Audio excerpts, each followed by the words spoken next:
nuk i dha asnjërs palë të drejtë. Duket se nuk i dha asnjërs palë të drejtë. Edhe Kurti i cili kërkoi 60 ditë, edhe Osmani i cili kërkoi shpërbërjen. Nuk mendoj që është ashtu, po t'ishte ashtu, ai do t'ishte as mill as drith. As drith as mill, nuk është ashtu, është fakti i metodologjisë frazeologjike të shprehurit dhe të shkruarit të aktgjykimit, për ndryshe është e qartë derisa thuhet që ai dekret nuk ka asnjë efekt juridik, do me thënë është kundërkushtetues. Por gjuha e smouthy, thonë anglezët, e butë është diçka që thjesht për hir të respektit institucional e ka bërë gjykata, është çështja e saj. Kështu nuk e sheh presidenca, megjithatë do e kemi pas pak edhe reagimin e presidencës dhe e komentojmë pas se si e kanë parë ata. Maloku? Po, shiko, ky aktgjykim për gjykimin tem, unë nuk jam jurist, as politikolog, unë mundohem që këtë aktgjykim në një farë mënyre ta këndvështrej nga këndvështrimi i një sociologjie të njohjes, pra çka prodhon, cilat efekte dhe pra përveç efekteve juridike, për gjykimin tem ky aktvendim prodhon edhe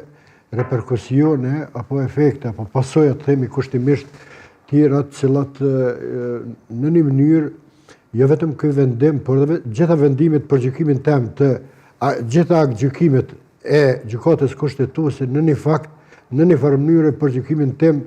kanë prodhu, si me thonë, efektet cilat kanë të bojnë për shembull me një relativizim, kisha me thonë, ku përgjithësia nuk i adresohet as një subjekti politik, por edhe kjo për mua është një defekt nga unë e gjykatës kushtetuese, për shkak se gjykata kushtetuese për gjykimin tem do duhet të ishte më e prerë, jo vetëm këtë vendim, por edhe vendime tjera të cilat në një farë mënyrë sollën edhe ngërçin, pra përdorimi i gjuhës eufemiste apo gjuhës dy kuptimshme që juristët më mirë e kuptojnë, në një farë mënyrë ka prodhu situata të cilat unë mendoj që janë të pakëndshme edhe për proceset edhe zhvillimet në të ardhmen. Kështu që vërejtja ime është tek gjykata, tek përbërja, tek e fundit unë shtroj pyetjen kush është gjykata kushtetuese. E kuptoj